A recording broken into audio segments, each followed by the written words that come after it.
Hey gang, it's me, Dr. Steve. So what's going on in Israel? You may have heard of massive protests over the weekend, but did you hear how they stopped? We're going to see what's really happening over there, and we're going to find out how the Israeli political left is getting crushed by the growing right wing in more ways than one.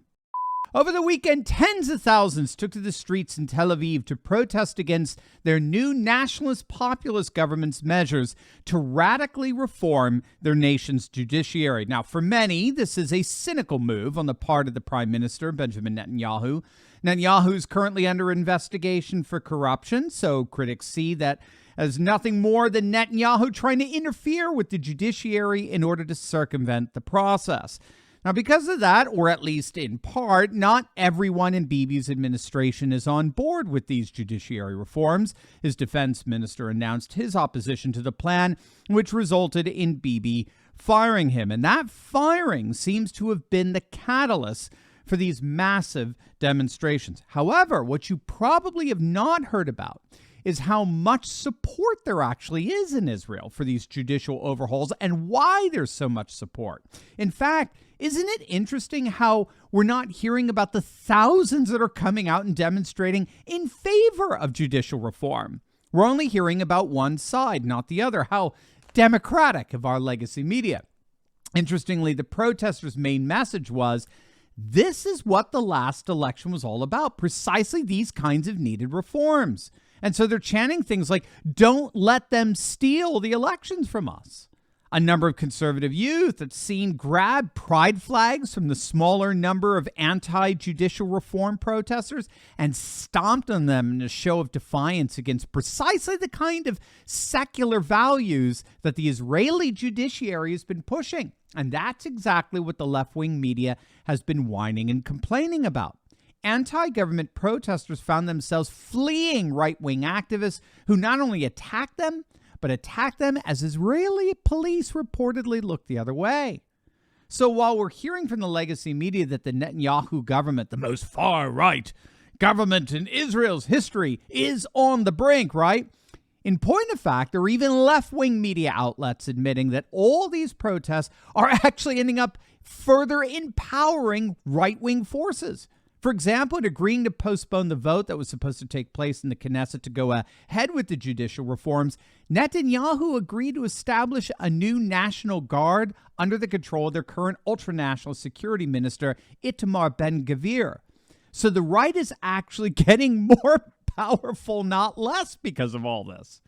So what's going on? What's happening here? Well, that's exactly what we're going to find out in an easy step-by-step fashion. But first, gang, did you know that the latest data from the American Heart Association indicates that adults with fatty liver were 3.5 times more likely to have heart failure than those without? 3.5 times more likely. The American Liver Foundation estimates that 100 million Americans have fatty livers. That's you, that's me. We cannot save America if we don't take care of ourselves. Our livers are our body's master detoxifier, but after decades of wear and tear, our livers slow down and become sluggish. And this is why so many of us struggle with weight gain and feeling tired all the time. But gang, fortunately, there's a simple, all-natural solution. Liver Health Formula contains 12 powerful botanicals clinically proven to recharge and protect your liver at the cellular level. It helps restore your liver's detoxifying abilities, boosts your energy levels, and works remarkably well to fight that horrible fatty liver we're all dealing with. Liver Health Formula is backed by proven science and approved by American doctors. And the best part, gang, every bottle is manufactured right here in the USA. And if you click on that link below right now, you can try Liver Health Formula completely risk-free and receive 5 free gifts when you order today. So don't wait. Click on that link below or go to getliverhelp.com/Turley right now to claim your risk-free supply of Liver Health Formula and get all 5 bonus gifts. That's getliverhelp.com/Turley. Many people don't realize that Israel does not have a formal written constitution. It operates by a system of basic laws and rights, which enjoys semi-constitutional status, but there's no constitutionally determined structure to their government. Again, this is a very new government founded back in 1948 whose laws and structures still remain relatively malleable. Also, Israel's parliament, the Knesset, is not bicameral, meaning it doesn't have two different branches like a House and a Senate. There is just the Knesset. That's it. It's one legislative body. It's direct democracy when all is said and done. And it's that legislative body that elects the prime minister, in this case, Bibi Netanyahu. But in many respects, that's it. The Knesset is Israel's government, but for the exception of the judiciary. They have a high court. And since 1950, Israel's high court judges have been appointing their own successors. This is absolutely key to the controversy here. Their high court judges, their liberal high court judges, have been appointing their own successors and have thus far been perpetuating a never-ending left-wing court. Now, while all of that has been happening over the last few decades, Israel's moved sharply to the political right. And this move has been fueled. You can guess it if you've been a regular to this channel. So make sure to smack that bell and subscribe button. Demographics, right? Ultra-Orthodox Haredi school children have gone from comprising just a few percent of the pupils in Israel's classrooms a few decades ago to now almost half of Jewish students.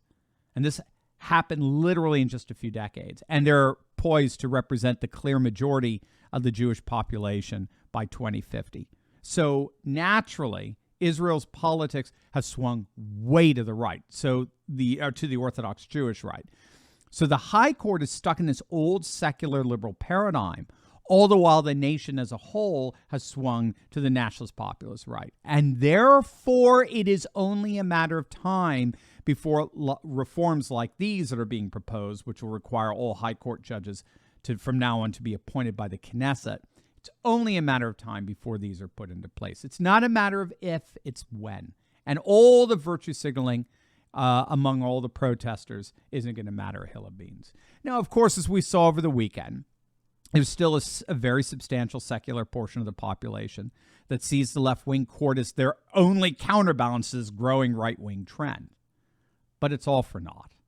If the right is growing and the left is shrinking, there's no way around this. So we'll keep a very careful eye on what happens in Israel. But I think we already know how this is all going to ultimately play out. As always, make sure to smack that bell and subscribe button. You'll definitely want to check out my latest video on how de-dollarization just got real. You're not going to want to miss it. So make sure to click on the link, and I'll see you over there. God bless.